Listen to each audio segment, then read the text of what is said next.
subscribe, like, share, Denshack TV.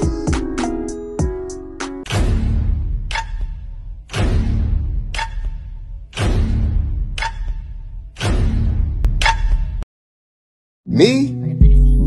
In love with you? Yes. Yes, I am. Denshack TV!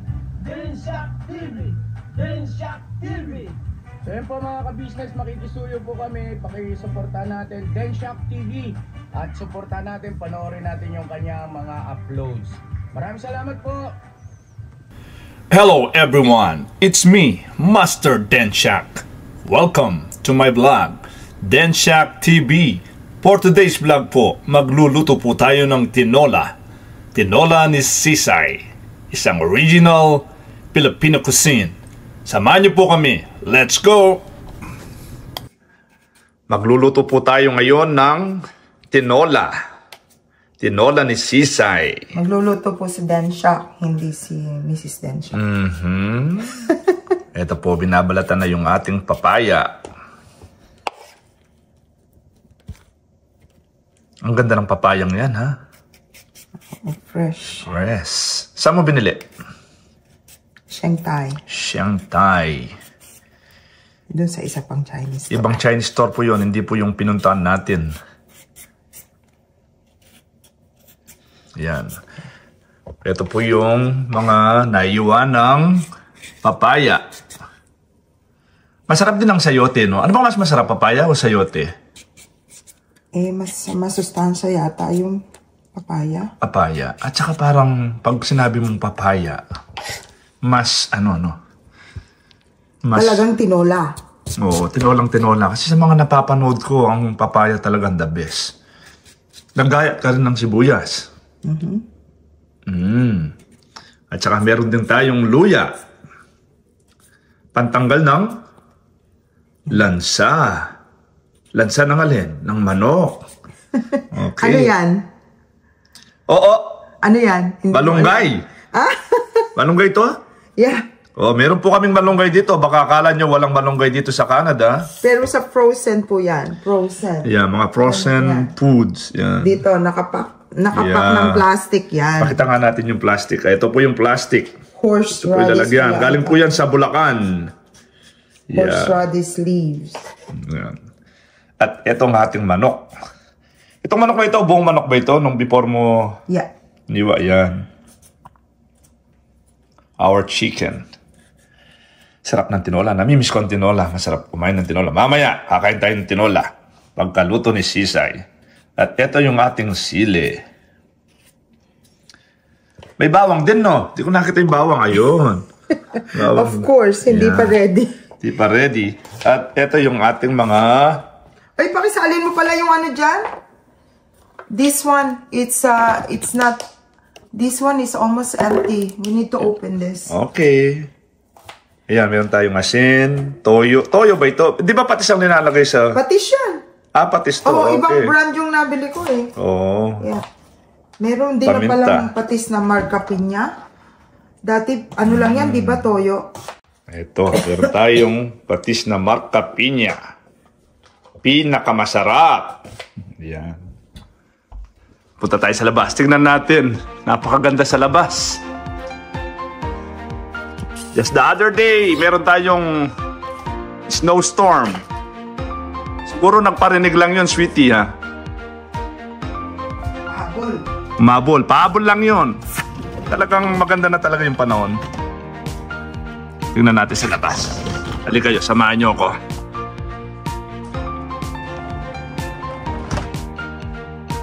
Yan. Ganda ng panahon. Very nice. Tunaw na agad yung snow. Yung snow na just add another day, ang kapal-kapal ng snow. Ito, wala na naman.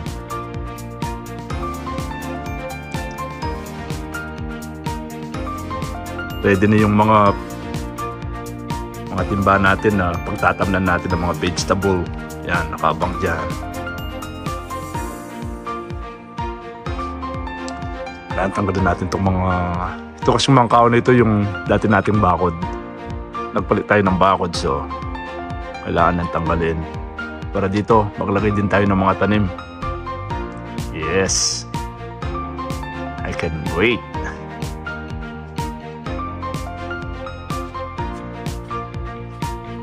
Nice weather. It's very nice outside.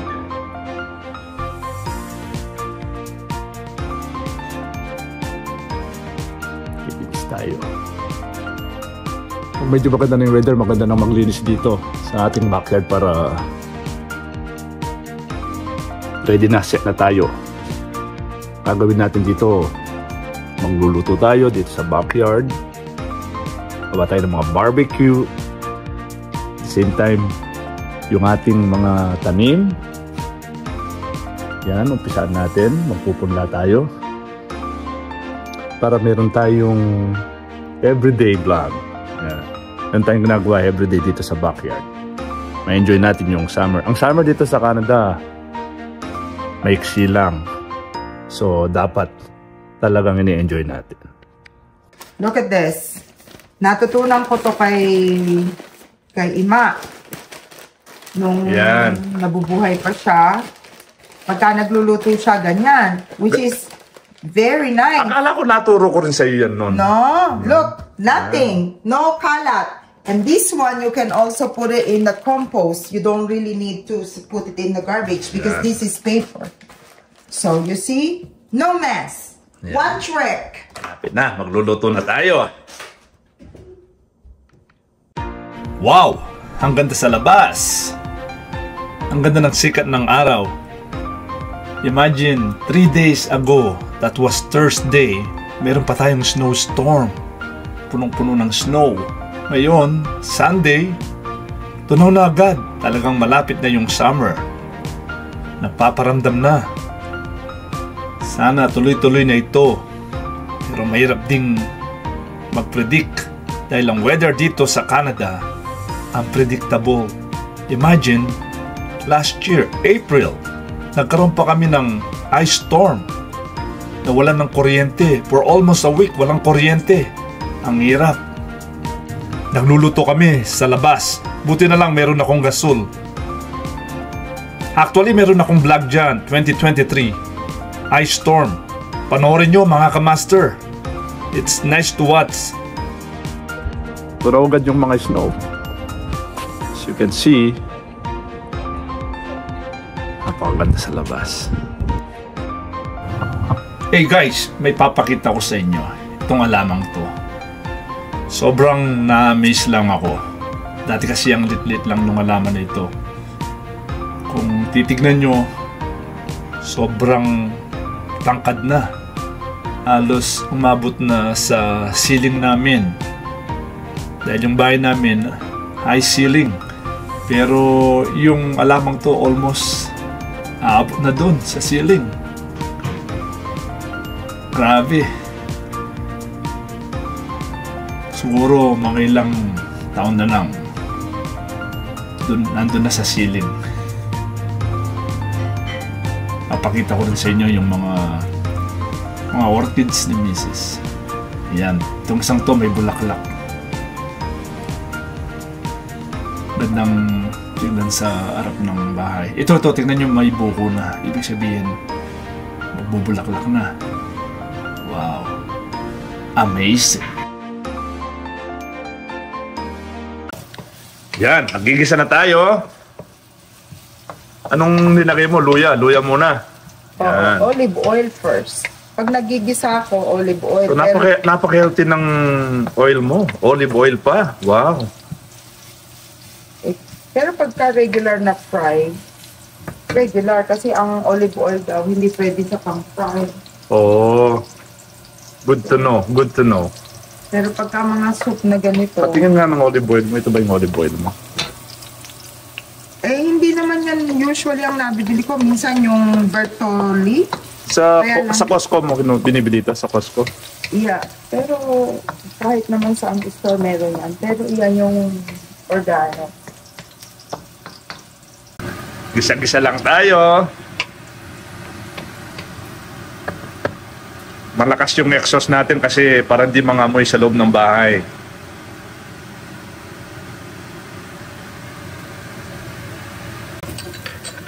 Yon. Sumunod yung bawang.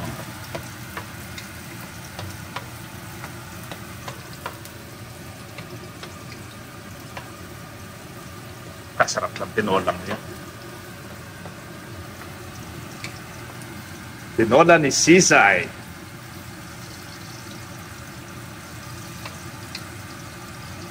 Follow nyo po si Sisay sa kanyang Reels. Kusina ni Sisay. Makikita nyo yung mga masarap na niluluto ni Sisay.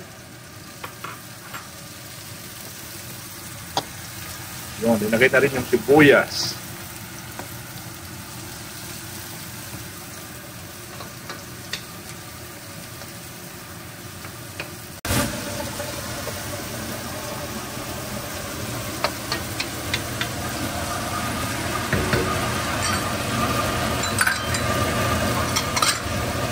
Natuto ka magluto sa akin, ano? Yes. Sabi na, Yes na hindi. nag-asawa siya ng Kapampangan. Siyempre, kailangan matuto siya magluto ng Kapampangan. Hindi pala, hindi totoo yung kasabihan na yun. Nakapagkapampangan, hindi na ako naniniwala. Dalawang klase naman yung Kapampangan. Isang masarap na magluto at isang masarap na kumain.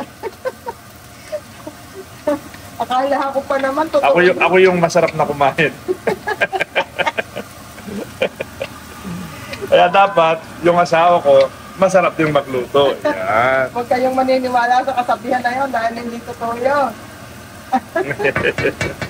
Shoutout sa mga Kapampangan. Mangantamo.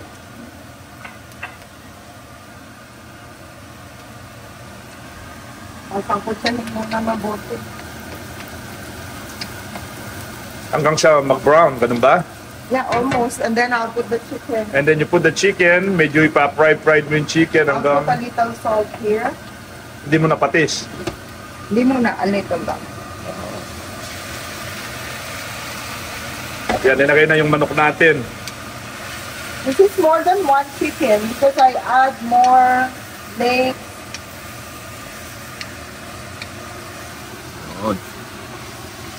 Ang dami niyan.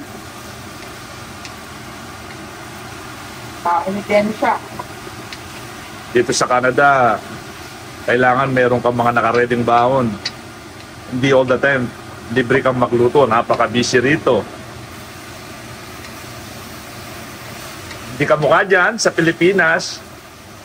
Meron tayong kung minsan mga kasama sa bahay. Ito lang ka.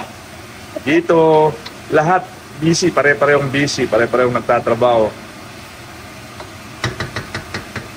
Tatakpan ko muna.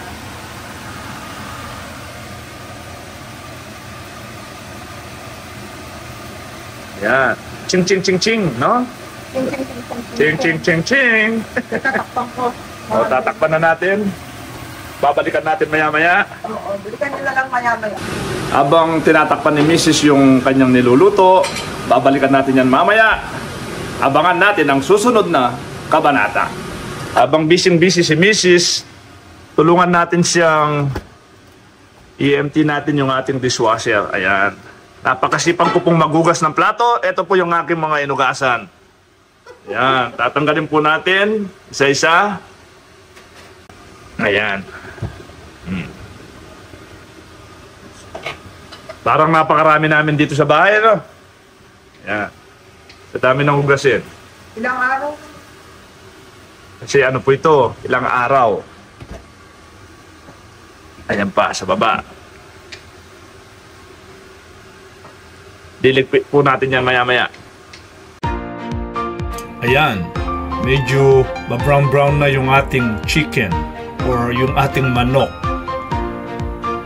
Mga 4 to 5 minutes mula nung tinakpan natin, ito na yung itsura niya. Talagyan na natin siya ng patis. Patis Marca Piña. Ang patis ng bayan. Bayang Pilipinas. Ayan. Ang patis ang nagbibigay ng lasa sa ating tinola ni Sisay. Then tatakpan natin ulit para dire-diretso ng maluto. Susunod natin yung paminta. Black pepper. Meron po tayong mga sponsor sa mga seasoning natin. Shout out, paring Relly. Kailangan ko po ng mga seasoning.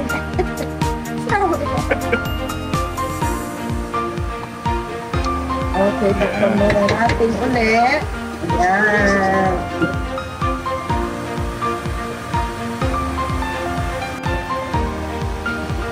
Anong nilagay mo ni? Bakit ganyan ang kulay? Nilagyan ko siya ng konting atsuete kasi natatandaan ko si Inang. Dati, pagka nagluluto siya ng tinola, nilalagyan niya ng konting atsuete para mag-iba yung kulay ng manok, hindi puting-puti. Parang native, no? Magiging native siya, di ba? Kasi si Ama noon, hindi siya masyadong kumakain ng chicken. Ang gusto lang niya, fried chicken. So, si Inang, Oo, hindi siya mahilig sa mga sabaw-sabaw.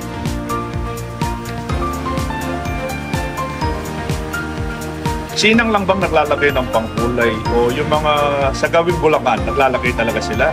I think so. Kasi kahit yung arroz badensyana, nilalagyan namin ng konting Pampakulay, no? oo. Kaya tingnan mo yung sabaw. Diba? Basta yung I think mukhang pati masarap. yung buro ninyo nakikita ko may kulay. Sa Kapampangan, di uso yung may kulay. Yung buro namin, yung tinola namin, natural.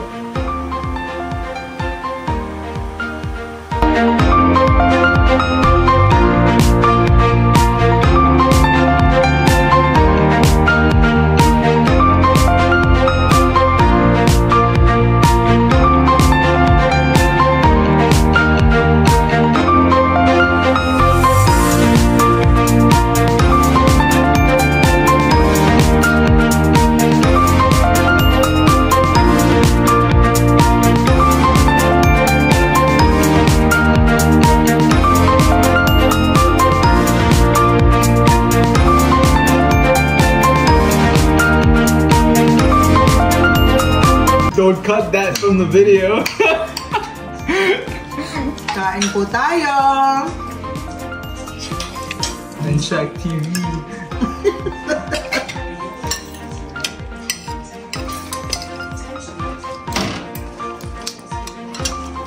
Masarap ba, Daddy? Ito pa nalalasaan. Ba't din pa nalalasaan? Nakasubo ka na eh. It's good. Oh, ang daming nakasabot pa yung mga ano. May sabaw pa?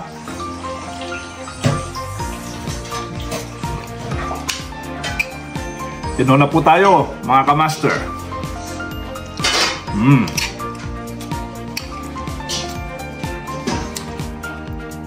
May kasamang pagmamahal.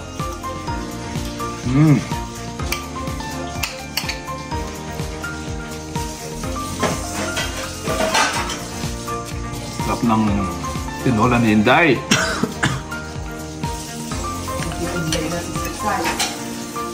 Hindi na, sisay pa, saan ka pa?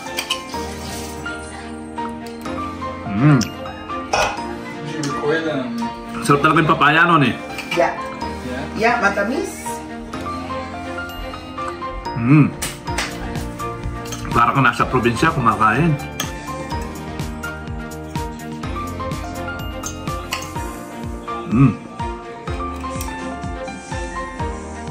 Sarap.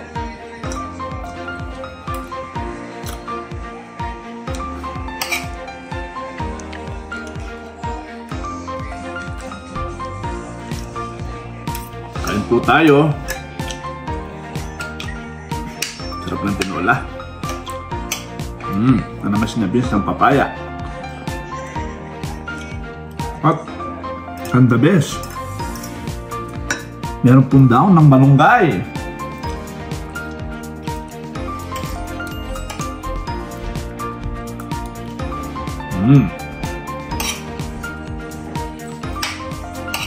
May pa-dessert pa si Morgan. Ano ba dessert natin dyan, Morgan? Pakita mo nga, pakita mo nga. Ayan. Ice cream from? CNT. Anong klaseng ice cream? It's Japanese. Oh, it's Japanese, a mango, ha? Yeah. Yeah, it's a Japanese ice cream, mango. Ayan, may dessert tayo. Sponsor. Baka naman.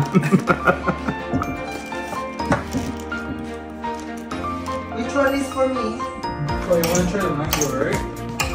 Gusto pa ni Mami? Nakalimanas ni Mami ganyan? No. I need the peach. But is it good, the mango? I like the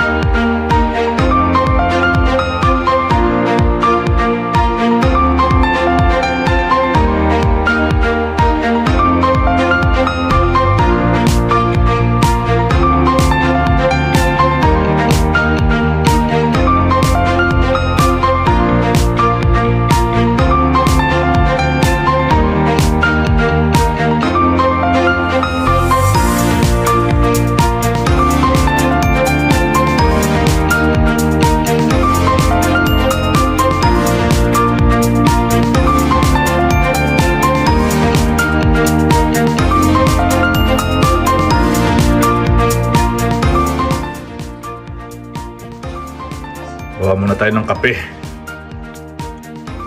Yan. Tapos kumain, masarap magkape. Kumukulo na yung tubig natin.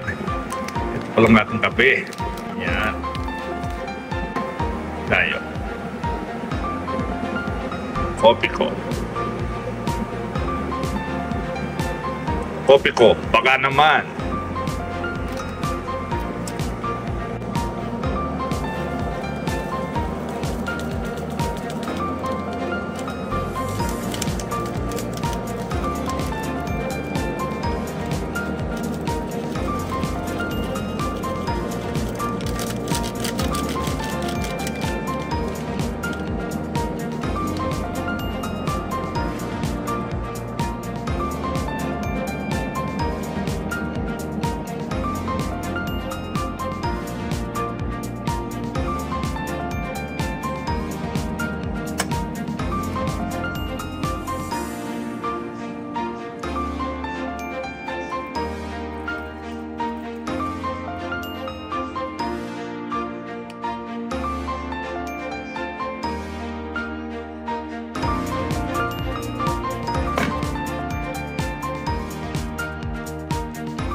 Kapito muna tayo mga kamaster.